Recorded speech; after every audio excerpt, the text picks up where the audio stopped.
Welcome to the Las Vegas Review-Journal Judicial Primary Debates.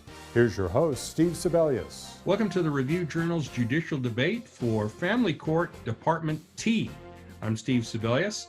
We're going to be hearing from two candidates tonight.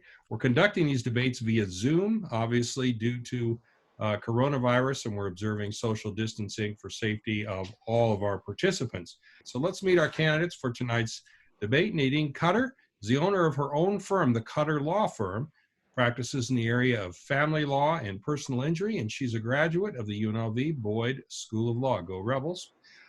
Jason Stoffel, he's a partner in Roberts & Stoffel Family Law Group. He is a graduate of the Thomas M. Cooley Law School, and he is also a hearing master in the Justice Court. We're going to start with opening statements from our candidates, followed by questions from me. Candidates will have 1 minute for opening statements and 1 minute to answer those questions. If I ask a follow-up, they'll have 30 seconds. We go alphabetically, so let's start with Ms. Cutter. Thank you, Steve. And thank you to the Review-Journal and to Cox Communications for its partnership, for allowing candidates like myself to come to this important forum to speak to the voters directly. Hi, I'm Nadin J, and I'd like to be your next family court judge in Department T, because there's 2 T's in Cutter. But in all seriousness, this is absolutely what I do. Vegas is my home, and living in Vegas, I have spent my entire life here and done every stitch of my educational career here in Las Vegas. As part of that, I represented 700 clients in pretty much mostly family law. Divorce, alimony, child support, asset and debt division, retirement division, and I stand side by side by my clients every day in court. I've completed hundreds of trials and thousands of court appearances. Thank you, Steve. Thank you very much. And Mr. Stoffel, your opening statement. Hi, I'm Jason Stoffel, running for family court judge in Department T. I've been an attorney now for 16 years. 99% of my practice has been in the area of family law. I do not do criminal law, personal injury, none of that stuff. Since 2017, I've been a pro tem judge with the city of Las Vegas doing small claims, which is great. I also, for 6 years, was a truancy diversion judge for Clark County, which is another asset that I have. I've also been named Pro Bono Attorney of the Year to the Legal Aid Center of Southern Nevada. I've also argued in front of the Nevada Supreme Court. I do have appellate experience, hundreds of trials, thousands of court hearings, and it's one of those things that you have to be dedicated to this job to want to do this job. Now, I ran before in 2014. I will say this publicly. At that point in time, I had 10 years experience. I was not ready at that time. Now, 6 years later, it is my calling. I am ready. Looking forward to be your next judge, Family Court Department T. Thank you. Thank you, sir. We appreciate it. Our first question, which will go to Ms. Cutter first, is this. Domestic violence is an issue that comes up in family court very frequently. What specific training have you had in dealing with domestic violence cases, and how would you balance the rights of visitation for children with the rights of children and the victim of domestic violence to be safe? Ms. Cutter, 1 minute to you for answer. Thank you, Steve. I appreciate you asking that question. That's a great question. I have been an attorney for 12 years here in Las Vegas, and in my capacity as an attorney for my clients, I have dealt with many, many, many cases involving domestic violence. Whether I represent the victim or the perpetrator, I've represented them all, from all walks of life. And here's generally how it works. If there is an arrest, it's going to be treated differently than if there is an actual conviction. If there is a conviction, a judge still needs to do an evidentiary hearing to see if that conviction is going to shift the presumptive joint physical custody, which we have here in Clark County, to potentially a primary physical custody situation. That's if there's a conviction. And the training that I've had is going to trial, going to court, completing these court appearances and evidentiary hearings day in and day out, side by side with my clients. Thank you. Thank you very much. Mr. Stoffel, what do you think about that domestic violence issue? Well, excellent answer. I agree with everything Ms. Cutter says. I will say I got 16 years experience, not just 12. I've also taken a 44-hour training at UNLV for mediation as well as domestic violence. It's hard to do mediations when there's issues of domestic violence. I've been on both sides of the equation. Of course, innocent until proven guilty, but some judges think more that an arrest means more than it actually is. doing TPO hearings, temporary protection order hearings. It's important to hear the facts, figure out what's what, advocate for your client, but also realize the facts will eventually come out. There's presumptions with domestic violence that you should not have joint or primary physical custody. That's in the statute. So knowing the law, knowing that the clients do exist, both sides of the equation, been there, done that with trials and evidentiary hearings, I'm still your best candidate for Department T. Sounds good, Mr. Stoffel. We thank you very much. We're going to take a quick break, but we've got a lot more questions up ahead for Family Court Department T, 2 of our candidates. So stay with us. We'll be right back. All your listeners and followers, the best name of any podcast in the world is podcast. Nobody's ever done it. Nobody's ever faked Not that we their know death. of. No. When you work with Prince, you got to get used to the fact that he changes musicians like underwear. You know, like Tom Brady. And Tom Brady, he's a quarterback in the Boston area. I'm not sure who you're talking about.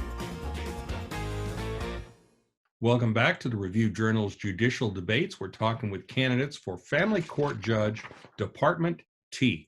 Our next question goes to Mr. Stoffel first. The National Institute of Mental Health reports that 1 in 5 people in the U.S. will experience mental illness, but Nevada, unfortunately, ranks last when it comes to mental health services. As a judge, what could you do to assist litigants experiencing mental health problems and move those cases to resolution?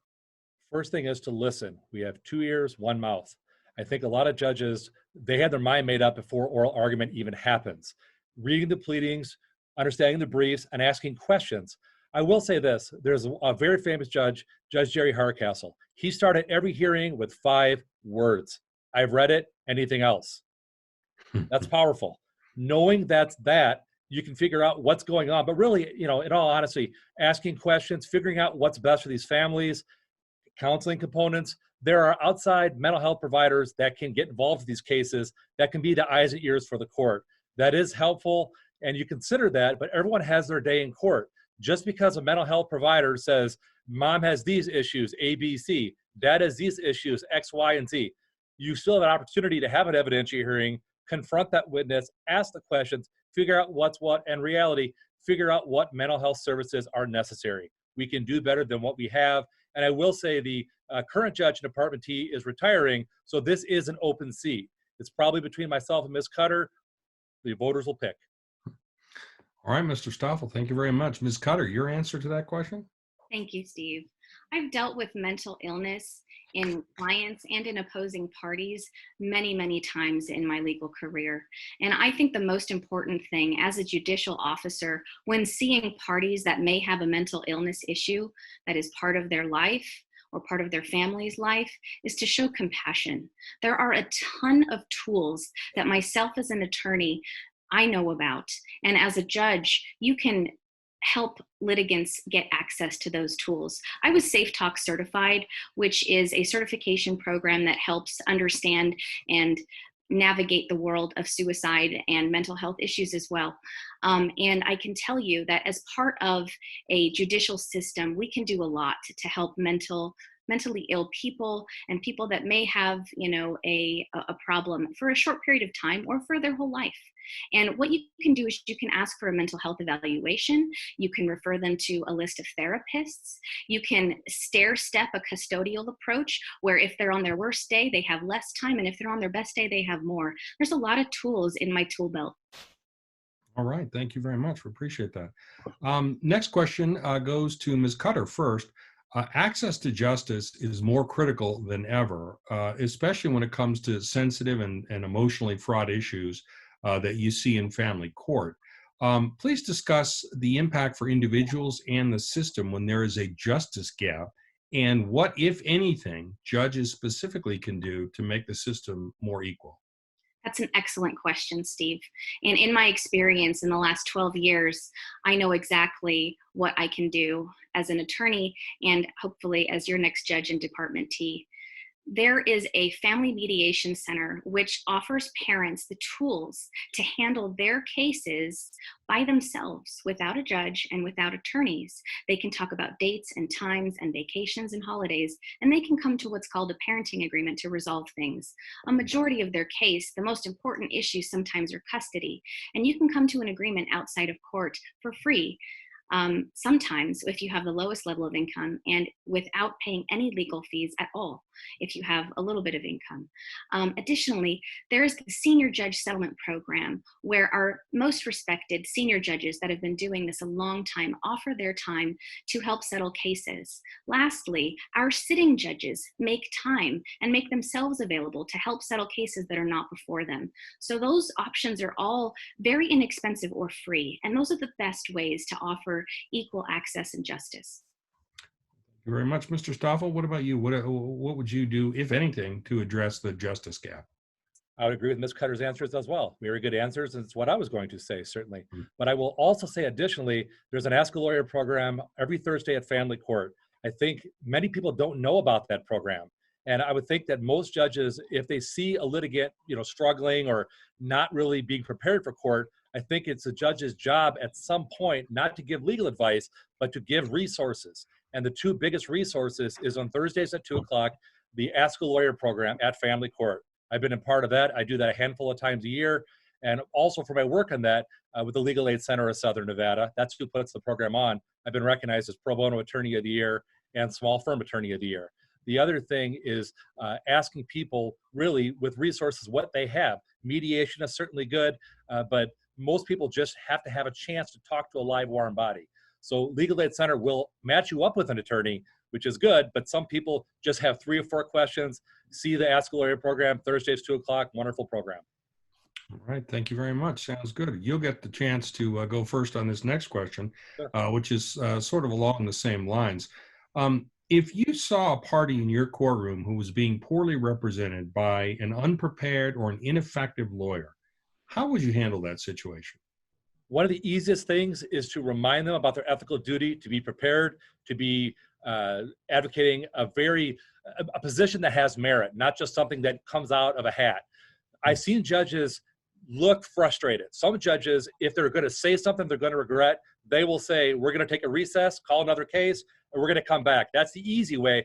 But some judges will straight up do a sidebar to say, if there's counsel on both sides, let's have counsel, let's have a sidebar in the back, let's have an issue, let's discuss some of the things that we need to talk about.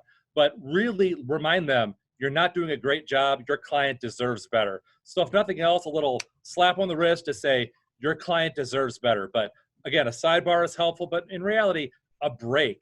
Some of these family court hearings are so emotionally charged. Some people are focused on winning. They don't care about evidence. They don't care about exhibits. They get all charged up.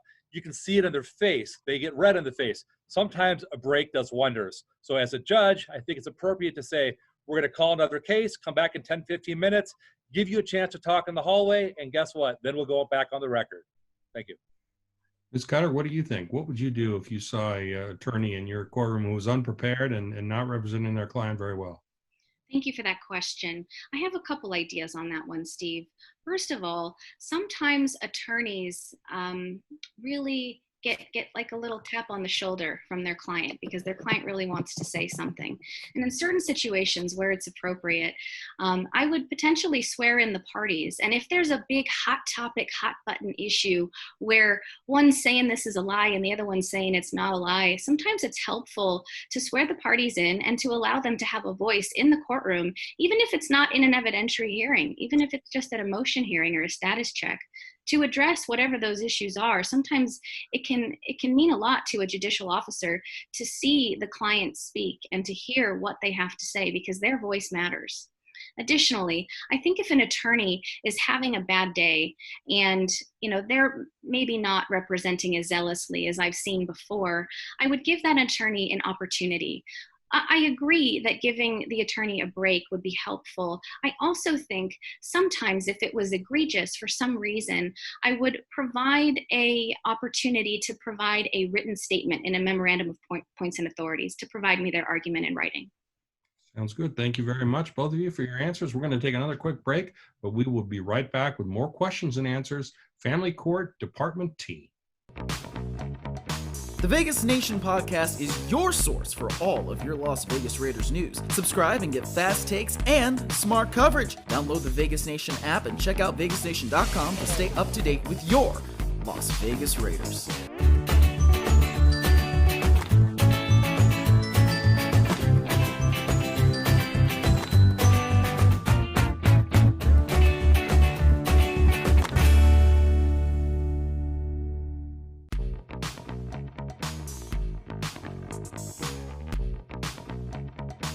For all your Raiders news, like us on Facebook, download the Vegas Nation app, and go to vegasnation.com.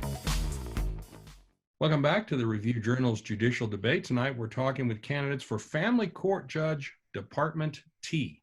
Our next question goes to Ms. Cutter first. Most judicial candidates promise to treat all litigants with respect and fairness. Describe how you deal with difficult people, be they opposing counsel, clients, debate moderators. How do you deal with difficult people? Thank you, Steve. As a family court attorney for the last 12 years, people come across my path of life all the time that tend to be difficult one day. Maybe they're not so difficult the next day. Just kind of, people have a bad day. And in my experience, what I do is I try to slow it down, and I try to break it down into the most basic tidbits that I can. And if somebody is being very, very difficult, sometimes it's not the best to have a screaming match with somebody. So it's better to be calm, to lower your voice, and to basically say, I'm not going to play that game. And I think that's really, really effective. Additionally, sometimes if there's somebody that's being particularly difficult, you just keep things in writing. And that's a good way of doing things, whether it's a written brief, whether it's going from telephone to email. There's a lot of ways to skin a cat. But, dealing with difficult people when you're in family court happens all the time, because you deal with people sometimes on their most challenging day. And I recognize that as an attorney. And I'm honored to be able to help families and their children in the future. Mr. Stoffel, I know you probably had this come up quite a bit. You've been an attorney a long time. How do you deal with difficult people? Well, I can give you a couple answers. The first thing is, in 16 years experience, you see all kinds of things, all kinds of issues. And with what we deal with, everything from divorce, custody, termination of parental rights, adoptions, contested issues that are, bigger than they think it is.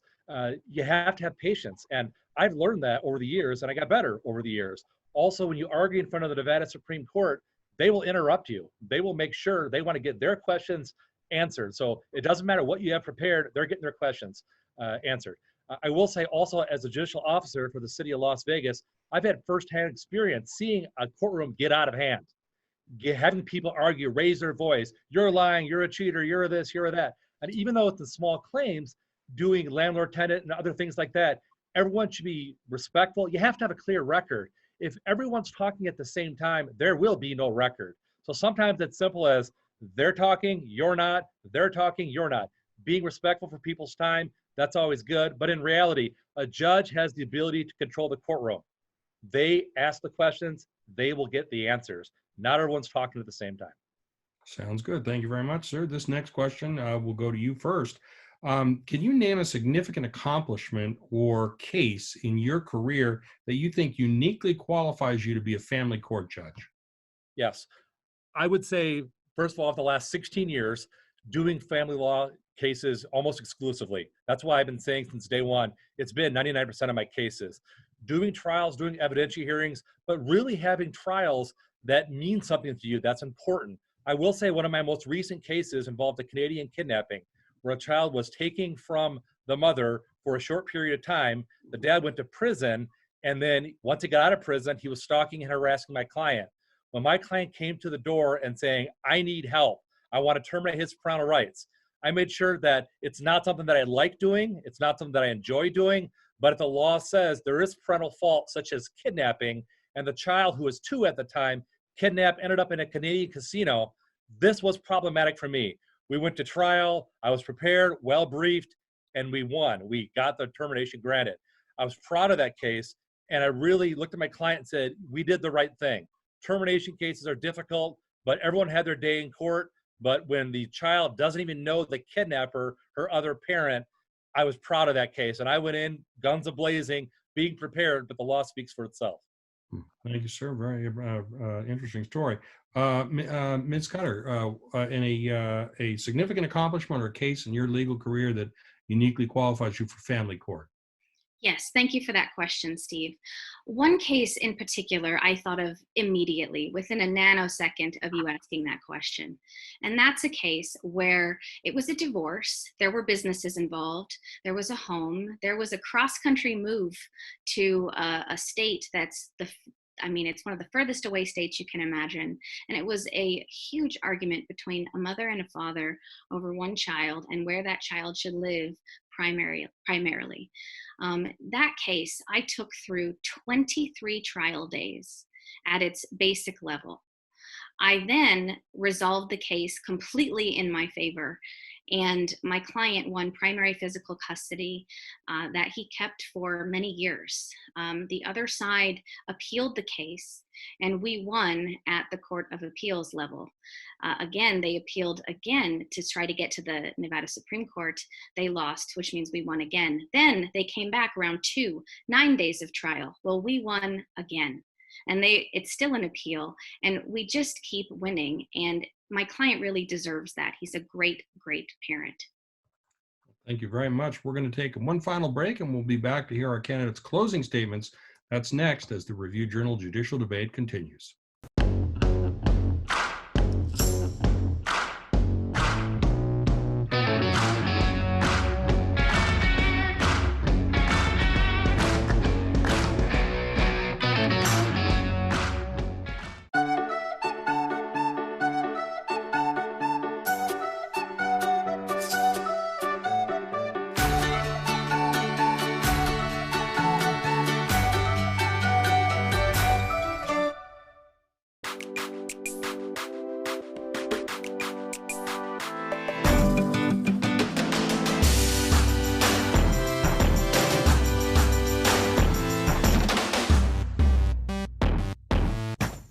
Welcome back to the Review Journal's Judicial Debate. We're talking Family Court Department T with 2 of the 3 candidates for that race. Now we're going to hear our candidates' closing statements. They'll have 45 seconds to summarize. We're going to go in reverse order that we did at the beginning. So, Mr. Stoffel, you go first. Again, my name is Attorney Jason Stoffel. I'm asking for your vote, Family Court Judge, Department T. I have the most family court experience in this race, and I'm proud of that. I'm also a born leader. Last year, I was Clark County Bar Association president. That's important to me. I also, for 16 years straight, the Family Law Convention, which is now in Bishop, California, I've attended it every single year, every year. I've only seen my current opponent once, and Gemma, I've never seen her. I don't know who she is. So that's certainly important. Also, you can go to my webpage, jasonstoffelforjudge.com. That's important. You also go to the State Bar of Nevada to know more about your candidates. And what I have is a public reprimand from my opponent, Ms. Cutter, and that's not a personal attack, it's a professional attack. When you are doing certain things that fall below the standard of care, such as competence, diligence, and communicating with the client, that's relevant. So people should know that. Jason Stoffel, Department T, Family Court. All right, thank you, Mr. Stoffel. Ms. Cutter, your closing statement. Thank you. I'm Nadin Cutter, and I'm ready to be your next family court judge in Department T. I've represented over 700 clients in the last 12 years, and nearly all of that has been in family court. So this is absolutely what I do. Moreover, I have been endorsed by many labor organizations here in Clark County, as well as community leaders in Las Vegas.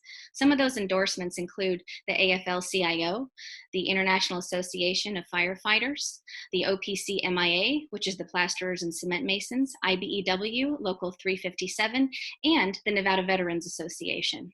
I am proud of those endorsements because they show the community and the voters of Clark County that these labor organizations and these community leaders trust me to be their next family court judge in Department T. At the end of the day, your vote counts. Check the box for Nadin Cutter in Department T.